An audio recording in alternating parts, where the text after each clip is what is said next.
Hello प्यारे बच्चों।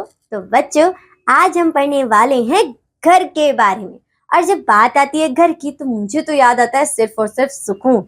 आपको क्या याद आता है ये मुझे जरूर बताइएगा। अब हम शुरू करते हैं इस बहुत ही इमोशनल और बहुत ही इंटरेस्टिंग चैप्टर को हमारी एक्सपर्ट के साथ। हेलो बच्चों, कैसे हो आप सभी। मैं आशा करती हूँ आप सभी बहुत अच्छे होंगे। तो बच्चों, आज की कक्षा में हम पढ़ने वाले हैं आपका अध्याय नंबर 7। हमारे अध्याय नंबर 7 का नाम है घर, हाउस। बच्चों, इस पूरे अध्याय में ना हम लोग घर के बारे में पढ़ने वाले। घर हमारे लिए इतना आवश्यक क्यों है, ठीक है। तो चलिए इस अध्याय को पढ़ना शुरू करते हैं। देखिए बच्चों, पढ़िए और समझिए, रीड एंड लर्न। क्या पढ़ना है इसमें देख लीजिए बच्चों। हम सभी को रहने के लिए घर की आवश्यकता होती है, ठीक है। हम सभी कहाँ रहते हैं? अपने घरों में रहते हैं। कुछ घर हमारे मिट्टी के बने होते हैं और घास फूस से बने होते हैं, ठीक है। वहीं पे बच्चों, शिकारा नामक घर जो है वो पानी पर तैरता रहता है, ठीक है। इग्लू बर्फ का बना हुआ घर होता है, ठीक है। देखिए बच्चों, वस्त्र और भोजन की तरह घर भी हमारी प्रमुख मूलभूत आवश्यकता होती है। तो बच्चों, आप लोगों ने अपने पिछले अध्याय में पढ़ा हुआ है कि जो हमारे वस्त्र है और हमारा जो घर है, ठीक है, हमारा जो वस्त्र और भोजन है ये क्या है? ये हमारे लिए हमारी मूलभूत आवश्यकताएं हैं, ठीक है। तो उसी प्रकार से बच्चों, घर भी हमारे उन्हीं की तरह हमारी मूलभूत आवश्यकताएं में से एक है, ठीक है। घर घर हमें धूप, ठंडी हवा, वर्षा के पानी, चोरों और जंगली जानवरों से हमारी रक्षा करता है। तो बच्चों, घर हमें कौन कौन चीजों से बचाता है? घर हमें भीषण गर्मी से, मूसलाधार वर्षा से, कड़कड़ाती जाड़ों से, और साथ ही साथ बच्चों, जंगली जानवरों के हमले से हमें हमारा घर ही बचाता है, ठीक है। अपने घर में हम स्वयं को सुरक्षित और सुखी महसूस करते हैं, ठीक है।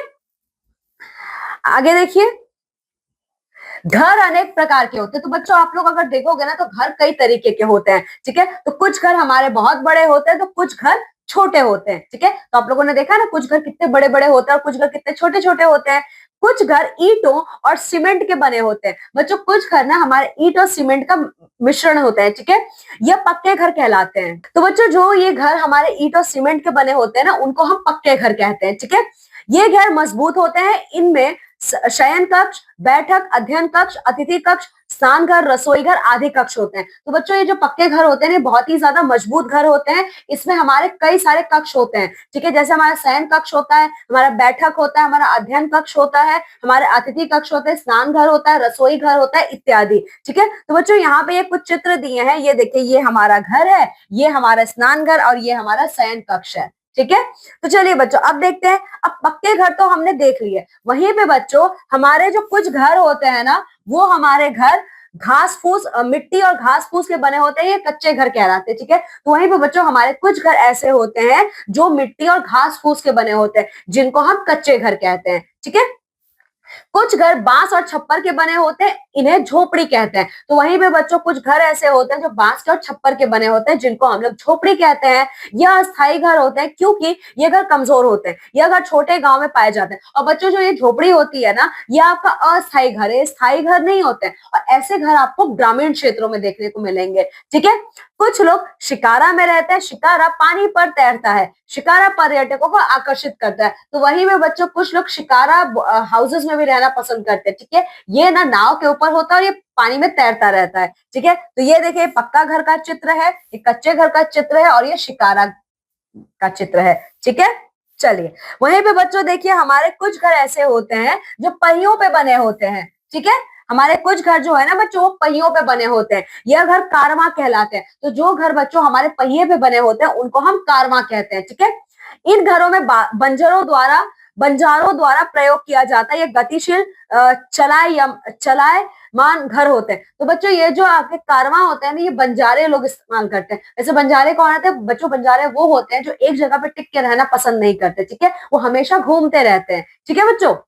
देखिए, ओके। तो ये जो घर होते हैं ना, बहुत ही ज्यादा गतिशील घर होते हैं, ठीक है। अब देखिए, ध्रुवीय प्रदेशों में बहुत अधिक ठंड होती है, वहां लोग बर्फ के घर बनाते हैं। ये गोल आकार के घर होते हैं, इन्हें इग्लू कहते हैं। और ये ध्रुवीय प्रदेश बच्चों, जहाँ पे हमारी बहुत ज्यादा ठंडी पड़ती है, सिर्फ बर्फ जमी होती है, तो बच्चों यहाँ पे लोग ना बर्फ के घर बनाते हैं, जिसको ये लोग इग्लू कहते हैं, ठीक है। इसके अलावा बच्चों देखिए कुछ लोग ना तंबुओं में भी रहते हैं, ठीक है। तंबू भी आपके कच्चे घर, कच्चे हाउसेस की तरह आपके अस्थायी घर होते हैं। मरुस्थल में लोग तंबुओं में रहते हैं, जो मरुस्थल का हमारा जगह होता है वहां के लोग तंबुओं में रहना पसंद करते हैं, ठीक है। सैनिक, स्काउट, एनसीसी कैडेट भी आपके तंबुओं में ही रहते हैं, ठीक है। हमें अपने घर को हमेशा साफ सुथरा और स्वच्छ रखना चाहिए, ठीक है। तो चलिए बच्चों, यहाँ पे हमारा अध्याय पूरा होता है, ठीक है। तो बच्चों इस अध्याय को आप लोगों को बहुत अच्छे से पढ़ना है, क्योंकि बच्चों इसी अध्याय में हम लोगों ने बहुत सारे घर के बारे में देखे हैं, ठीक है। अब बच्चों हम लोग अपनी अगली कक्षा में अध्याय नंबर 7 के प्रश्न उत्तर को देखेंगे, ठीक है। तो चलिए बच्चों, मैं आपसे विदा लेती हूँ और मैं मिलूंगी अब आप सभी लोगों से आपकी अगली कक्षा में। तब तक आप सभी अपना बहुत ख्याल रखिएगा। बाय। तो बच्चों देखा आपने, घर सिर्फ घर नहीं होता, ये तो आपका पूरी दुनिया में एक ऐसा कोना है जहां पर आप कंफर्टेबल रहते हैं और सुकून के साथ रहते हैं। आशा करती हूँ कि आपको ये चैप्टर पढ़कर बहुत मजा आया होगा। अब मैं आपसे मिलूंगी आपकी नेक्स्ट क्लास में। Till then, bye bye, have a good day.